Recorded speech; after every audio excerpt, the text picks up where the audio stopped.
High friend केमन आछो तोमरा आशा करी भालो आछो आमिओ खूब भालो आछि। आज तोमादेर साथे शेयर करब बिस्कुटेर रेसिपि। এইভাবে बिस्कुट तैरी करले दोकान थेके आर किने खेते हबे ना, घरे थाका सामान्य किछु उपकरण दिएई झटपट तैरी करे नेওয়া যাবে। तो चलो बेशी कथा ना बाड़िये तोमादेर साथे এই रेसिपिटा शेयर करे निই।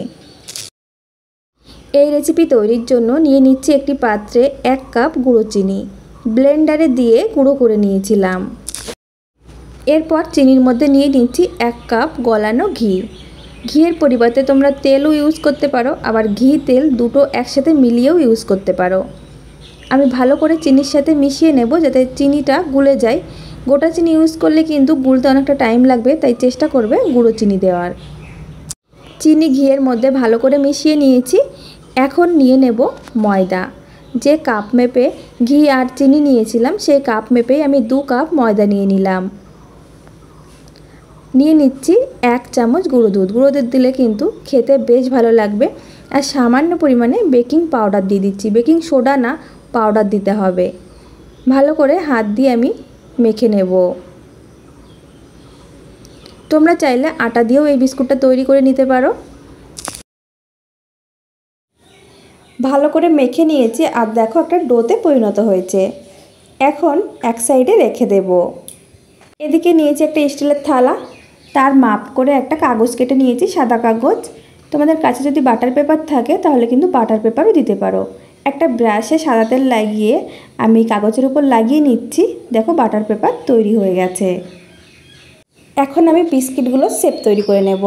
এখান থেকে কিছুটা নিয়ে নিচ্ছি, যত বড় বিস্কিট করবে সেই পরিমাণ বুঝেই কিন্তু নিয়ে নেবে। হাত দিয়ে একটু চ্যাপটা করে নিলাম আর একটা কাঁটা চামচ দিয়ে মাঝ বরাবর একটু টেনে দিচ্ছি যাতে দেখতে বেশ ভালো লাগে। তোমরা তোমাদের পছন্দ মতো কিন্তু তৈরি করে নিতে পারো, টেস্টের কোনো হেরফের হবে না। এখন এই থালার উপর রেখে দিচ্ছি, একটু ফাঁকা ফাঁকা করেই রাখতে হবে, এগুলো বেক করার সময় কিন্তু অনেকটা ফুলে যাবে, তখন গায়ে লেগে যেতে পারে। এই যে আরও একটা তৈরি করে নিয়েছি। একই রকমভাবে আমি সব বিস্কিটগুলো তৈরি করে নেব।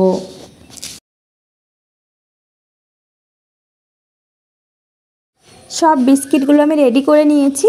এখন ওপর থেকে দিয়ে দিচ্ছি শুকনো নারকেল কোড়া। এই শুকনো নারকেল তোমরা বড় বড় মুদির দোকানে পেয়ে যাবে, তাছাড়া বাড়িতেও কিন্তু এটা তৈরি করে নিতে পারো। নারকেল কুড়িয়ে শুকনো খোলায় ভেজে নিলেই হয়ে যাবে। এটা দিলে দেখতে ভালো লাগবে, খেতেও বেশ ভালো লাগবে। এই যে সবগুলোতে দিয়ে দিয়েছি, এখন চলে যাব চুলাতে। চুলায় একটা কড়াই বসিয়ে দিয়েছি, তার উপর দিয়ে দিচ্ছি একটা সাদা কাগজ। সাদা কাগজের ওপর দিয়ে দেব একটা স্ট্যান্ড, স্ট্যান্ডের উপর বসিয়ে দিচ্ছি সেই রেডি করে নেওয়া থালা। এরপর একটা ঢাকনা দিয়ে ঢাকা দিয়ে মিডিয়াম টু লো ফ্লেমের মাঝামাঝি রেখে আমি হতে দেব 10 থেকে 15 মিনিট। তো 10 থেকে 15 মিনিট পর আমি ফিরে আসছি। 15 মিনিট পর আমি ফিরে এসেছি। দেখো বিস্কিটগুলো কতটা ফুলে গেছে। গ্যাস অফ করে দিলাম, ঢাকনা খুলে নিচ্ছি। এখন হাত দেওয়া যাবে না, যেহেতু নরম আর গরম আছে, হাত দিলে কিন্তু ভেঙে যাবে। তো পুরোপুরি ঠান্ডা করে নিয়ে আমি তোমাদের দেখাচ্ছি। বিস্কিটগুলো পুরোপুরি ঠান্ডা করে নিয়েছি। দেখো নিচেই কিন্তু একটু পুড়ে যায়নি, দু সাইডই সুন্দরভাবে কুক হয়ে গেছে। এখন একটা প্লেটে আমি সাজিয়ে নিচ্ছি। দেখো কত সহজভাবে বাড়িতে থাকা উপকরণ দিয়েই দোকানের মতো বিস্কিট তৈরি করে নেওয়া যায়।